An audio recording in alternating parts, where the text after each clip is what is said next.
प्रभु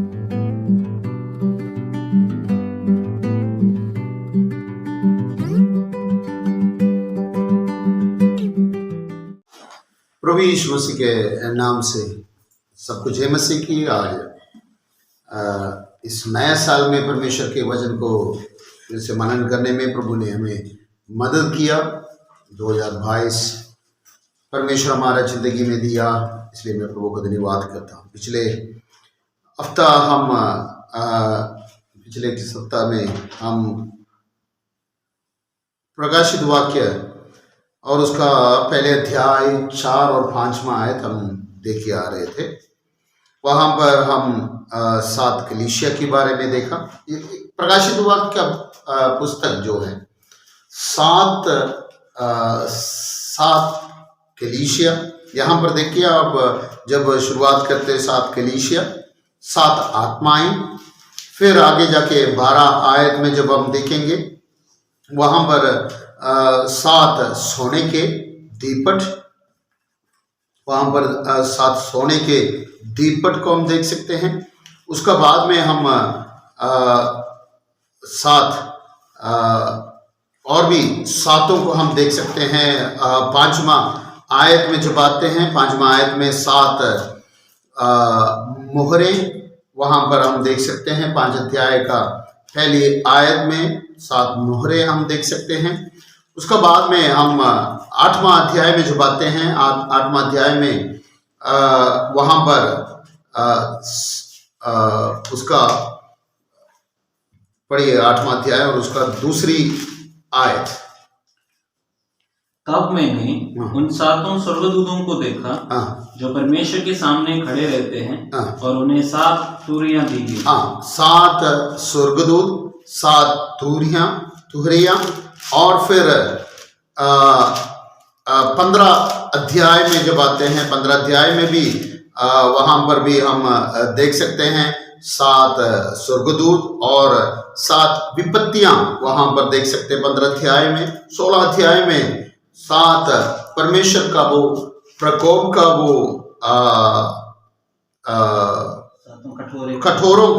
कठोरे को 7 कठोरा जो परमेश्वर का प्रकोप का कठोरों को हम वहां पर देख सकते हैं। तो ये 7 करके बोलकर बहुत सारे 7 का लिखा हुआ 7 यहाँ पर हम बहुत बार हम देख सकते हैं। यहाँ पर हम शुरुआत में 7 कलीसिया देखा और उन कलीसियाओं के बारे में, और प्रकाशित वाक्य आखिरी किताब है हमने देखा, और हमने इसकी इंट्रोडक्शन हमने लगभग खत्म कर रहे हैं। हमने इंट्रोडक्शन में कुछ बातों को थोड़ा सा रिवाइज करने के लिए मैं देख रहा हूँ। इंट्रोडक्शन में सबसे पहले हम इस प्रकाशित वाक्य क्या है उसका बारे में पहली आयत में बताया। दूसरी आयत में किसको लिख रहे हैं, यूहन्ना के बारे में थोड़ी बहुत बातों को वहां पर हम देख सका। और ये पुस्तक के बारे में तीसरी आयत में, जब पहले अध्याय और तीसरी आयत में हमने देखा पुस्तक के बारे में। और फिर 4था और 5वां आयतों में हमने देखा 7 कलीसियाओं के लिए लिख रहे हैं और उनका कौन कौन उनके साथ हैं, पिता परमेश्वर और पवित्र आत्मा, पुत्र प्रभु यीशु मसीह के बारे में भी हमने देखा। अभी अगले स्टेप में जाने से पहले एक और बात हम इसमें थोड़ा सा और देखते हैं कि प्रकाशित वाक्य और आखिरी किताब है और उत्पत्ति का किताब सबसे पहले किताब है। उत्पत्ति की किताब में हर एक बात की शुरुआत हुआ है। उत्पत्ति का किताब में मृत्यु का आगमन हुआ है। मृत्यु की शुरुआत उत्पत्ति का किताब में हुआ, मगर प्रकाशित वाक्य में जब हम देखते हैं वहां पर 21 अध्याय और उसके 4वां आयत जब हम पढ़ते हैं वहां पर लिखा है कि अब मृत्यु नहीं होगी। पढ़िए, वह उनकी 21:4 वह उनकी आंखों से सब आंसू पोंछ डालेगा और इसके बाद मृत्यु ना रहेगी। इसका बाद मृत्यु ना रहेगी। तो मृत्यु का खत्म करना, मृत्यु का शुरुआत उत्पत्ति का किताब में हो गया मगर प्रकाशित वाक्य में जब आते हैं मृत्यु खत्म हो जाते हैं, मृत्यु खत्म कर देते हैं। तो ये बहुत सारी बातों को हम वहां पर लेकर आना है। हम आस्ते आस्ते एक एक बातों को हम देखकर आगे बढ़ेंगे। तो परमेश्वर हमारे लिए दिया हुआ एक इंट्रोडक्शन हमने इतने देखा। अभी एक और इंट्रोडक्शन आ रहे हैं, हम कौन हैं। यहाँ पर पढ़ने वाले जो इसको हुकुमों को अनुसार चलने वाले कौन है करके एक इंट्रोडक्शन उनके लिए भी दिया हुआ है, वो भी हम पढ़ेंगे। 6वें आयत हम पढ़ेंगे, पहले अध्याय का 6वें आयत से लेकर पढ़ेंगे। वह हमसे प्रेम रखता है और उसने अपने लहू के द्वारा हमें पापों से छुड़ाया है और हमें एक राज और अपने पिता परमेश्वर के लिए याजक भी बना दिया। उसी की महिमा और पराक्रम युगान युग रहे। आमीन। देखिए यहाँ पर 6 आयत हमारे बारे में थोड़ा सा इंट्रोडक्शन देखो, कितना सुंदर रीति से ये किताब परमेश्वर ने हमारे लिए दिया हुआ है। हर एक बात की शुरुआत इंट्रोडक्शन दे रहे हैं। पढ़ने वाले हमारे लिए बता रहे हैं वे हमसे प्रेम करते हैं, परमेश्वर हमसे प्रेम करते हैं। मेरे प्रियो, हमें छुड़ाया हुआ परमेश्वर, हमें प्रेम कर कर इस धरती पर आया हुआ परमेश्वर हमसे प्रेम करते हैं। यूहन्ना की सुसमाचार 3 अध्याय 16 आयत ये कहते हैं कि क्योंकि परमेश्वर ने जगत से ऐसे प्रेम किया कि उसने अपने एकलौता पुत्र को दे दिया, ताकि जो कोई उस पर विश्वास करे वे नाश ना हो परंतु अनंत जीवन पाए। तो परमेश्वर ने इस जगत से प्रेम किया है। और यहाँ पर बता रहे हैं, सुनने वाले पढ़ने वाले ये सबसे कह रहे हैं कि वे हमसे प्रेम किया है। और क्या किया है, पढ़िए। प्रेम किया है और अपने लहू के द्वारा हमें पापों से छुड़ाया है। अपने लहू के द्वारा हमें पापों से छुड़ा लिया है। यीशु मसीह के लहू के द्वारा हमें पापों से छुटकारा है। एक पाप के छुटकारा के लिए यीशु मसीह अपने लहू को बहाने की जरूरत पड़ा। उसके शरीर के पूरा तमाम लहू हमारे लिए बहाया। आखिरी में वो जब जो रोमा का जो फौजी उसके यीशु मसीह के नेजे में जो पसली के बीच में से वो खून और पानी निकलते हुए हम देख सकते हैं। तो खत्म हो गया, आखिरी है ही नहीं। पानी भी, खून के साथ पानी भी आकर पूरी तरह से वो शरीर के अंदर की तमाम लहू हमारे लिए बहा है। सिर से लेकर पांव तक लहू लुहान होकर यीशु मसीह उस क्रूस पर पड़ा है। ये किस लिए है?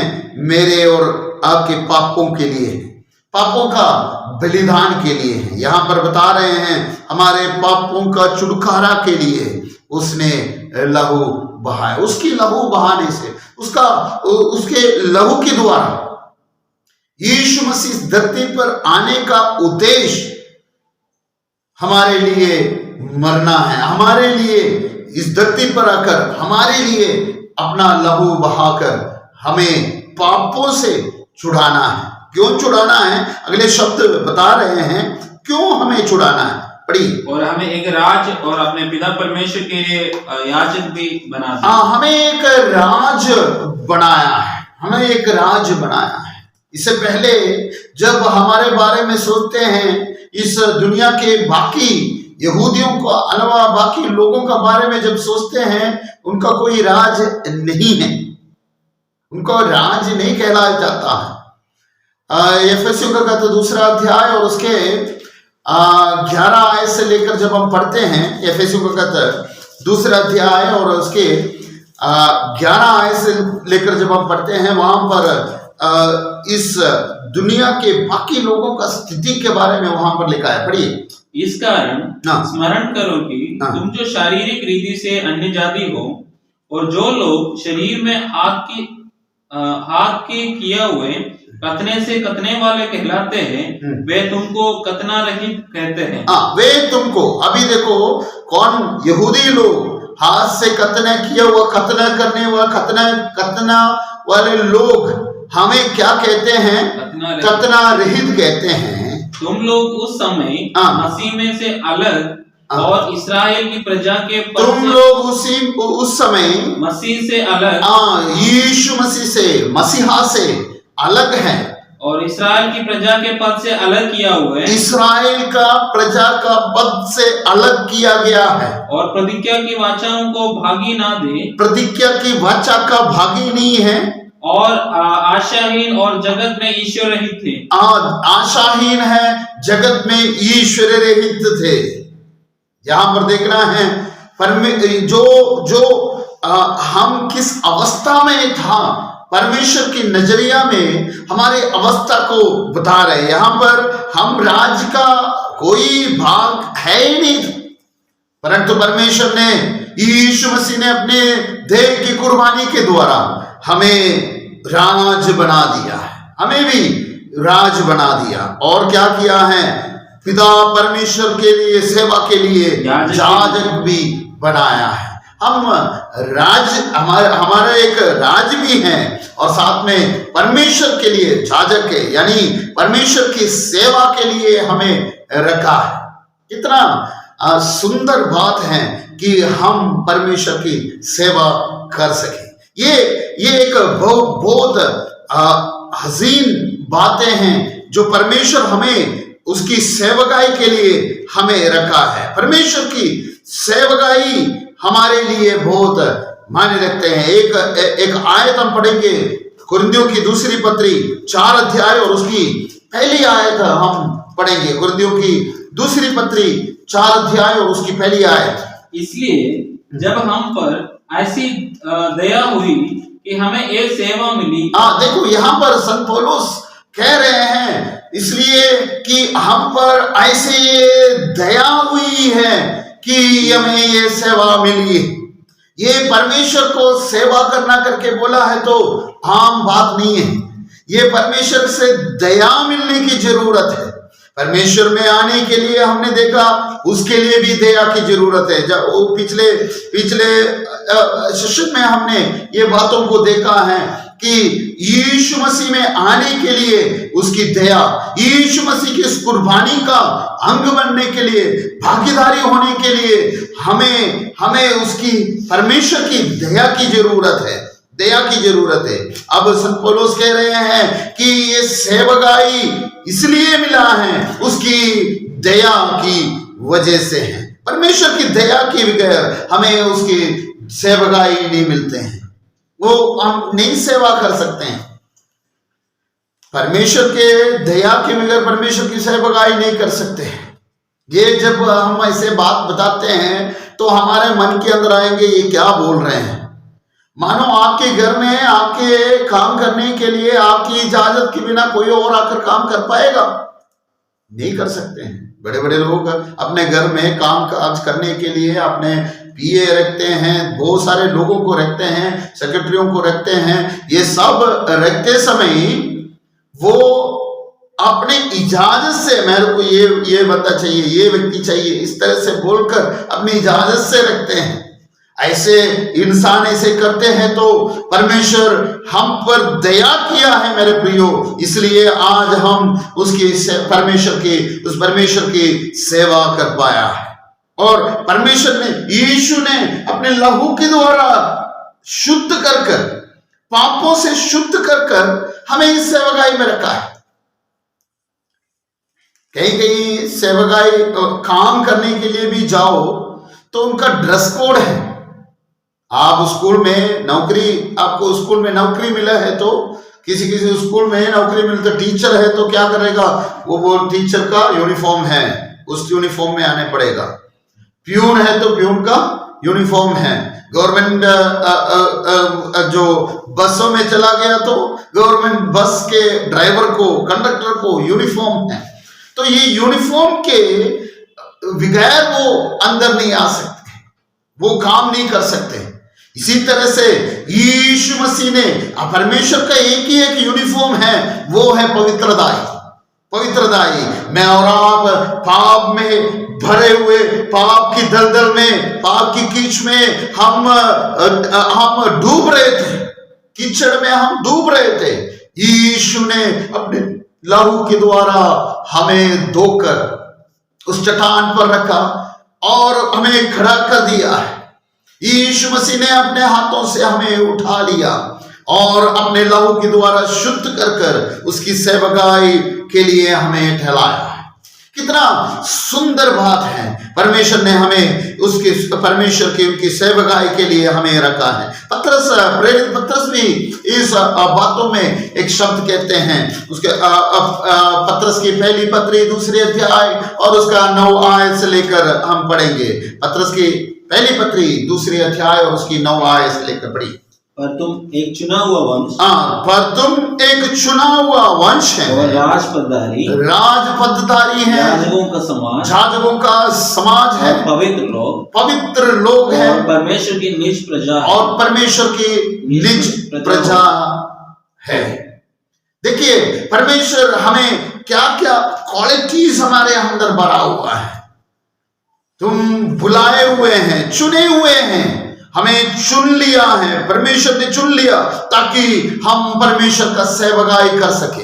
हमें परमेश्वर ने चुन लिया और पवित्र किया, उसके प्रभु यीशु के लहू के द्वारा हमें शुद्ध कर कर, पवित्र कर कर याजकों का समूह में रखा है, राजपदधारी बनाया, राज्य में शामिल करवाया। कितना सौभाग्य की बात है। इसलिए आगे शब्द में इधर प्रकाशित हुआ के लिखने वाले कहते हैं, उसकी महिमा युगान युग और महिमा और सामर्थ युगान युग होते रहे, आमीन करके लिखा हुआ है। देखो उसकी महिमा और सामर्थ, ये सामर्थ सिर्फ केवल ये परमेश्वर के पास है, ये सामर्थ केवल परमेश्वर यीशु मसीह के पास है। क्यों? क्योंकि और कोई भी किसी व्यक्ति को शुद्ध कर कर परमेश्वर की सेवकाई के लिए ठहरा नहीं सकेंगे, परमेश्वर की सेवकाई के लिए अपॉइंटमेंट नहीं कर सकते हैं। इसी तरह से कोलोसियों का खत में भी हमने इससे पहले पढ़ा था, वो अब उसके देह की कुर्बानी का द्वारा हमें पवित्र, निर्दोष और निष्कलंक कर कर उसके सामने उपस्थित किया है, प्रसन्न किया है, हमें पवित्र किया, निर्दोष और निष्कलंक बनाकर परमेश्वर के सामने प्रसन्न किया। ये देखो इस तरह से प्रसन्न किया हुआ है। देखिए कितना सौभाग्य हमारे जिंदगी में परमेश्वर ने दिया है, परमेश्वर की सेवा कर सके, परमेश्वर की याजक बन सके, उसके समूह में उसकी स्तुति महिमा कर सके। ये हमारा सौभाग्य है। ये एक इंट्रोडक्शन दिया हुआ है, सबके बारे में एक इंट्रोडक्शन हो गया है ना।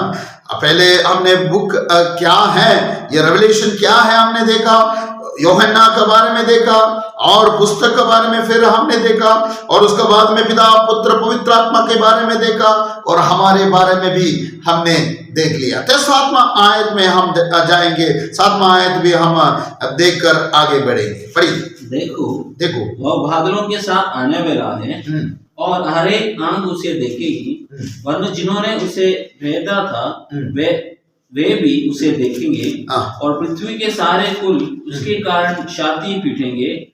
हाँ आमीन। यहाँ पर यीशु मसीह का आगमन के बारे में बता रहे हैं, यहाँ पर यीशु मसीह का आगमन के बारे में बता रहे हैं। यीशु मसीह का और यीशु मसीह एक बच्चा होकर मरियम के द्वारा इस जगत पर पैदा हुआ, और उसका बाद में अब एक और बार आएगा, वो रहस्य रूप में आएगा, मतलब जो गुप्त रीति से आएगा, गुप्त रीति से आएगा, और फिर एक सब लोग देखने की तरह आ जाएगा। यहां पर 7वां आयत में जहां पर हम देखा है, ये वो उस आगमन के बारे में बताते हैं जो सब देखेगा करके लिखा हुआ है। फिर से हम उस आयत को हम देखेंगे 7वां सातवां आयत पढ़िए।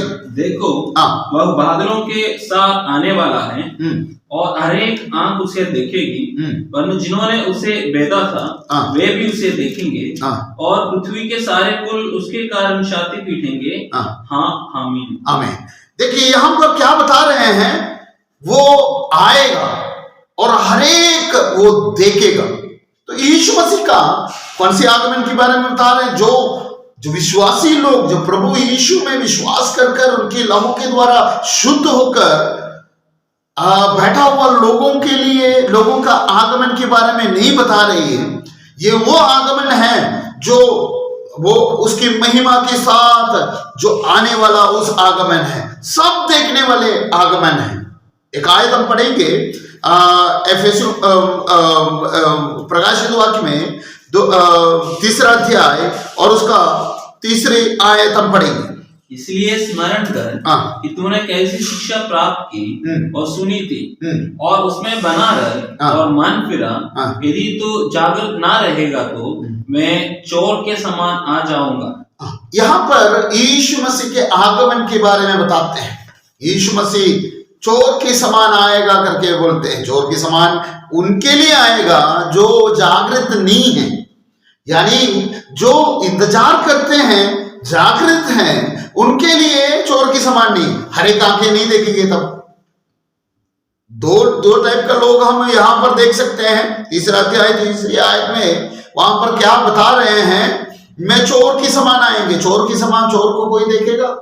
घर पे आएंगे तो चोर देखेगा? नहीं देखेगा। वहां यहां पर क्या बताते हैं, जागृत नहीं रहेंगे तो मैं चोर के समान आएंगे। तो जागृत रहने वालों के लिए यीशु मसीह का आगमन चोर के समान नहीं है। एक और शब्द हम पढ़ेंगे थिस्सलुनीके के खत 5 अध्याय और उसका 4वां आयत हम पढ़ेंगे। थिस्सलुनीके पहले खत और उसका 5वां अध्याय और उसका 4वां आयत हम पढ़ेंगे। पर हे भाइयों, तुम तो अंधकार में नहीं हो कि वह दिन तुम पर चोर के समान आ पड़े। यहाँ पर देखो, हे भाइयों, संत पौलुस थिस्सलुनीके की विश्वासी लोग यीशु मसीह के आगमन के लिए बहुत बेसब्री से इंतजार करने वाले थे। इसलिए 4 अध्याय में आपने देखा कि यीशु मसीह का आगमन के बारे में बहुत स्पष्ट रीति से लिखा हुआ है। किस तरह से आएगा, यीशु मसीह कैसे आएगा करके वहां पर लिखा हुआ है। और 5वां अध्याय में जब आते हैं वहां पर क्या बता रहे 4वां आयत में, पर हे भाइयों, तुम तो अंधकार में नहीं हो, तुम तो अंधकार में नहीं है कि वह दिन तुम पर चोर के समान आ पड़े। वो दिन यीशु मसीह का आगमन का दिन चोर के समान तुम पर आ पड़े। तो हम अंधकार में नहीं है। जो लोग अंधकार में नहीं है उनके लिए ये दिन चोर के समान नहीं होगा। तो यीशु मसीह को देखने वाले भी हैं और ना देखने वाले भी हैं। तो इसके बीच में यीशु मसीह एक बार आएगा, वो आसमान में आएगा, अपने लोगों को ले जाएगा। और ये जहां पर 7वां आयत में प्रकाशित वाक्य पहले अध्याय और उसकी 7वां आयत में लिखा हुआ ये शब्द, ये आयत, ये जो आने वाले बात जो कहते हैं, ये सब लोग देखेंगे करके लिखा हुआ है। सारे आंखें। पढ़िए फिर से वो शब्द, वहां पर क्या लिखा है? वह बादलों के साथ आने वाला है, बादलों के साथ आने वाला है और हर एक आंख उसे देखेगा। 19 अध्याय और उसकी 11 आयत हम पढ़ेंगे। 19 अध्याय और उसकी 11 आयत। फिर मैंने स्वर्ग को खुला हुआ देखा और देखता हूं कि एक श्वेत घोड़ा है और उस पर एक सवार है जो विश्वास योग्य और सत्य कहलाते हैं और वह धर्म के साथ न्याय और युद्ध करता है। यहाँ पर देखो, विश्वास योग्य और सत्य कहलाने वाला एक व्यक्ति सफेद घोड़े पर आ रहे हैं। यीशु मसीह का आगमन 19 अध्याय 11 आयत से लेकर जब हम देखते हैं यीशु मसीह का उस दोबारा आगमन, ये 7 आयत में जो आगमन के बारे में दिखाई दे रहे हैं, वो आगमन वहां पर हम देख सकते हैं। हर एक आंख उसे देखेगा, हर एक लोग उसे देखेगा। और वहां पर लिखा है जो लोग उसको क्या किया है, जो लोग वरन जिन्होंने हाँ। उसे भेदा था जिन्होंने उसे भेदा था वे भी उसे देखेंगे। वे भी उसे देखेंगे। यहूदी लोग जो यीशु मसीह को भेदा है, यीशु मसीह को जो आखिरी बूंद लहू भी निकालने के लिए भेज दिया, वो भी यीशु को देखेंगे। कोई भी आंखों से छिपी हुई बात नहीं होगी। वो आगमन सबके सामने यीशु मसीह आएगा। तो हमारा प्रभु यीशु आएगा। यहां पर जो प्रेरित यूहन्ना के लिए एक तसल्ली देने वाला एक शब्द यहां पर बता रहे हैं कि हर एक आंख देखेगा। यूहन्ना, तू आज पतमस के टापू में है, आज तू अकेलेपन महसूस कर रहे होंगे, परंतु मैं आएगा, हर एक देखेगा। जो तुम्हें भी तकलीफ देते हैं, तुम्हें भी हर एक परेशानी जो शारीरिक तौर पर, मानसिक तौर पर तंग करते हैं, वो भी देखेगा। उस दिन आने वाला है, प्रभु यीशु मसीह दोबारा आएगा। हर एक आंखें देखने वाला वो दिन आने वाला है। आगे उसका लास्ट शब्द भी हम पढ़ेंगे। और पृथ्वी के सारे कुल उसके कारण छाती पीटेंगे। पृथ्वी के सारे कुल उनके कारण छाती पीटेंगे। हाँ आमीन। हाँ आमीन। पृथ्वी के सारे कुल उनके कारण छाती पीटेंगे। क्यों छाती पीटेंगे? यीशु मसीह आएंगे करके हम बताते हैं और बाकी सब हमें बेवकूफ बताते हैं। ये ज्यादा समय की बात नहीं है, ये बहुत जल्दी होने वाली बात है। हमने देखा है, शीघ्र शब्द के बारे में भी हमने पहले उस क्लास में देखा है। शीघ्र होने वाली बातें यीशु मसीह अपने परमेश्वर ने यीशु मसीह का जो प्रकाश जल्दी इसलिए दे रहे हैं, ये सारी बातें जल्दी होने वाला है, शीघ्र होने वाली बातें हैं। इसलिए हरे कुल के लोग, जब हम आज प्रचार करते समय, आज वचन सुनते समय, आज मेरे आवाज सुनकर यीशु आएगा, यीशु आएगा और हमें ले जाएगा, ये सब कुछ सुनते सुनते बोलेंगे ये क्या होने वाला है, क्या बोल रहे हैं, किस तरह से बोलते हैं करके बोलने वाले लोग होंगे। परंतु यीशु मसीह आएगा और जब वो हरेक लोगों का आंखों के सामने जब आएगा, तब बोलेगा हमने तो गलती किया, हमने तो गलती किया। वो रोएंगे, छाती पीटेंगे और पृथ्वी के हरेक कुल यीशु मसीह के प्रति, यीशु मसीह को देखकर क्या करेगा? छाती पीट कर रोने लगेगा। हाँ मेरे प्रियो, अभी हम अपने आप को यीशु के हाथों में समर्पण करें। क्यों? क्योंकि वो आपको शुद्ध करते हैं, वो आपसे प्रेम करते हैं, आपके पापों से आपको शुद्ध करते हैं। उसकी लाहू के द्वारा आपके पापों को क्षमा है और लिखा है कि वो आपको राज बनाएगा, वो आपको जाजक बनाएगा। उसकी करुणा आपके ऊपर होने की वजह से वो आपको जाजक बनाएगा और उसकी महिमा और सामर्थ्य के साथ बनाएगा। कोई और नहीं बना सकते हैं। वो महिमामय परमेश्वर है और वो सामर्थ्य परमेश्वर है। इसलिए उसकी सामर्थ्य के द्वारा आपको भी, आप कितने भी पापी हो, कितना बड़ा पापी हो, प्रभु यीशु के लहू के द्वारा आपके पापों को प्रभु क्षमा कर सकते हैं। आपके पाप शुद्ध हो सकते हैं। आप कितने भी कुछ करें, कितने भी कोशिश करें, आपके पाप साफ नहीं होंगे। मगर यीशु अपने लहू इसलिए बहाया आपके पापों को क्षमा के लिए, आपके पापों को धुलने के लिए और परमेश्वर की सेवकाई के लिए, आपको ठहराने के लिए। इसलिए यीशु पर विश्वास करें और उसके आगमन के लिए तैयार करें। आइए हम प्रार्थना करेंगे। पवित्र खुदावंद, हम आपका धन्यवाद करते हैं, धन्यवाद करते हैं ये सुंदर समय के लिए। प्रभु आपकी हजूरी में आकर आपकी महिमा करने के लिए, आपकी स्तुति करने के लिए प्रभु आपने हमें सहायता किया। धन्यवाद करते हैं। आपकी वचन मधुर है और मीठा है प्रभु जी। आपकी वचन के द्वारा प्रभु जी हमसे बोल और बातचीत किए सिर्फ धन्यवाद करते हैं। प्रभु हमें शुद्ध कर कर आपकी सेवकाई के लिए हमें रखा है, यह आपकी दया है प्रभु, इसलिए हम धन्यवाद करते हैं। हम आपके इंतजार में रहने के लिए, आपके आगमन के इंतजार में रहने के लिए प्रभु जी हम सबको सहायता करें, आशीष करें। प्रार्थना सुने धन्यवाद करते हैं, यीशु नासरी का नाम से प्रार्थना मांगता हूं, सुनो और ग्रहण कर स्वर्गीय पिता, आमीन। प्रभु हम सबको आशीष करे, प्रभु की शांति हम सबके साथ बने रहे। धन्यवाद।